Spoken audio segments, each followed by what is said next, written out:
Aloha, this is Reverend Blaine Higa of the Kona Honganji Buddhist Temple located in Kealakekua on the Big Island of Hawaii.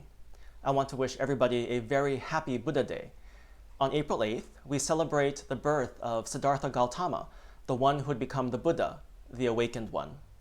In honor of Shakyamuni Buddha, I would like to offer the Vandana and Tisarana, an ancient chant in which we express our praise of the Buddha, Vandana, and we take refuge in the three treasures, Tisarana. Let's offer praise and take refuge together. Namo tassa bhagavato arahato samma sambuddhassa. Homage to him, the exalted one, the enlightened one, the supremely awakened one. Buddham saranam gacchami, Dhammam saranam gacchami, Sangham saranam gacchami. I go to the Buddha for guidance. I go to the Dharma for guidance. I go to the Sangha for guidance. Namo Amida Butsu, Namanda Butsu, Namanda Butsu, Namanda Butsu. Celebrating the Buddha's birth is always a special time for us as we are reminded of this wonderful story of transformation, change, and hope. In the story, it is said that the infant Buddha immediately began walking, and after taking 7 steps, he pointed his tiny hands upward to the sky and downwards to the earth and declared, "In heaven above and on earth below, I am the most honored one. I shall dispel the suffering that fills this world." As we know, this probably didn't happen, but the sacred story is rich in symbolism and meaning. The 7 steps signify that he would go beyond the 6 realms of suffering and take the 7th step, the extra step, into the awakened life of a Buddha. His announcement proclaims his future attainment of Buddhahood. It also reveals his aspiration to share the promise of universal liberation with all beings. The flowers that adorn the shrine remind us of the beautiful flowers that bloomed in Lumbini Garden that day. Flowers also remind us that life is beautiful and yet impermanent. The sweet tea that we pour over the statue of the baby Buddha symbolizes the fragrant rain that fell from the sky at the time of his birth. Water is a source of life and is a symbol of purification. The ritual of pouring sweet tea is called kanbutsu, or bathing the Buddha. By performing this ritual, we recreate the scene described in the sutras, and we become part of the sacred story and are connected to the life of the Buddha.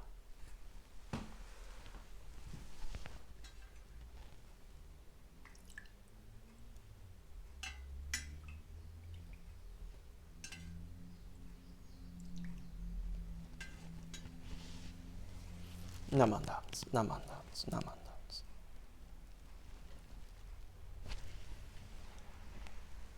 Now the story of the Buddha's birth ends tragically with the death of Siddhartha's mother, Queen Maya, 7 days after the prince was born. We are reminded that even the most noble among us are unable to escape the impermanent nature of our human existence. This is the fundamental truth that we must awaken to if we, just like the Buddha, are to understand the meaning of our human life. In a reading called the Homages, it says, Hard is it to be born into human life. Now we are living in it. Difficult it is to hear the teachings of the Blessed One. Now we hear them. This reminds us of how precious our lives truly are, and how remarkable it is for us to encounter such profound and wonderful teachings that lead us to a life of spiritual awakening. The Zen master, Shunryu Suzuki, once said, "There are no enlightened people. There is only enlightened activity." This captures for me the true essence of the Dharma and how we should strive to live each moment of this unrepeatable life. The teachings serve as a guide for us to become true and real human beings who live with wisdom and compassion for ourselves and others. Shakyamuni Buddha is considered the awakened one, not because he was some magical enlightened being, but rather because he was someone who practiced enlightened activity in all that he did. He could have kept the truth that he discovered to himself, but instead he spent his entire life sharing the way out of suffering by humbly and sincerely living his spiritual values and insights. The life that he led was his teaching. Too often we separate our spiritual values from everyday life. However, these values should be the foundation from which all of our actions derive from. In Buddhism, we are taught to be mindful of our thoughts, words, and actions, and to live with compassion for ourselves and others. However, how many of us truly take the time to reflect and to live these values on a daily basis? If everyone sincerely lived the values of their faith, can you imagine how truly amazing and beautiful our world could be? Might this be a lesson for our troubled world today? At the heart of the Buddha's teachings are the lessons of suffering, impermanence, and interdependence. These truths form the foundation of our spiritual worldview and how we should act in the world. Each person's suffering is real and unique, and we should cultivate a compassionate heart and extend loving kindness towards all beings equally. Because we understand the truth of impermanence, we live our lives as if today is the first day and as if it might possibly be our last. If today was your last day on earth, how would you savor and cherish each moment? How would you treat those you love? How would you like to be remembered? Would you live with a sense of urgency and do all you can to make this world just a little bit better? And because we understand interdependence, we act from the knowledge that we are truly part of a larger whole and must do all we can to support each other. A wise Dharma friend once said, "Enter the temple to hear the teachings. Leave the temple to live the teachings." Isn't our true practice and place of practice within each of us? Isn't the living Dharma something that we experience every single day? Each of us is responsible for learning and sharing the Dharma through our own experiences, and most importantly, through our actions. Shin Buddhism is a path of gratitude. When we understand that our lives are truly embraced by the wisdom and compassion of Amida Buddha, we can live without fear or worry. This simply means that we are loved unconditionally for who we are.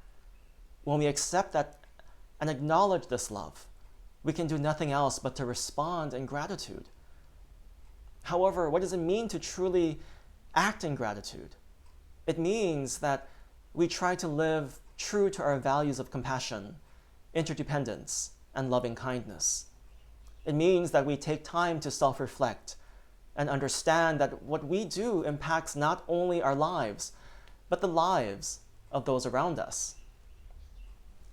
Acting in gratitude also means that we take time to truly listen and open our hearts and minds to try and keep our egos in check. Acting in gratitude also means that we acknowledge the reality of the person standing in front of us, and we treat them with dignity, with kindness, and respect. Shakyamuni Buddha understood that life is hard and the way would be difficult. That is why we take refuge in the three treasures of the Buddha, the Dharma, and the Sangha. It is in the unity of these three where Buddhism becomes a complete path for our whole lives. In the teacher, we have a role model. In the teachings, we discover the truth of life. And in the community, we have a place of practice within our own lives and through our relationships with others. Gratitude also allows us to weather the ever-changing nature of life, all of its ups and downs, and its uncertainties. The fundamental teaching of Buddhism is impermanence, that nothing in this world remains the same. The Dharma teaches us how to transcend the difficulties of life because we know that we are always embraced by the working of wisdom and compassion, and that each new day presents us with an opportunity to learn and to grow as a human being. In Shin Buddhism, living our ordinary everyday life is our place of practice. The Nembutsu, the name of the Buddha, should be written into the very fabric of our lives. The Dharma is not stored in sutra books, in our temples. It is found in everyday life, wherever our journey takes us. When we listen to the teachings, take them into our lives, and when conditions are ripe, we open ourselves up to the embrace of working of Amida Buddha's primal vow.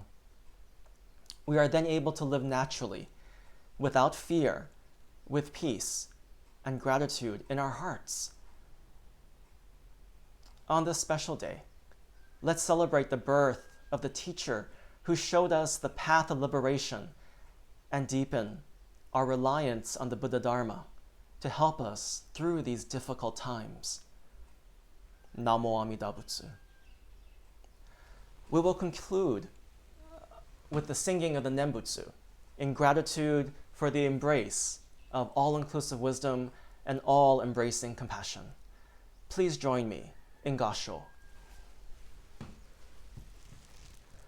Namo Amida, Namo Amida, Namo Amida Butsu, Namo Amida Butsu, Namo Amida, Namo Amida Butsu, Namo Amida Butsu, Namo Amida Butsu, Namo Amida Butsu, Namanda Butsu, Namanda Butsu, Namanda Butsu. Thank you very much for listening. Please take care and be well. Mahalo.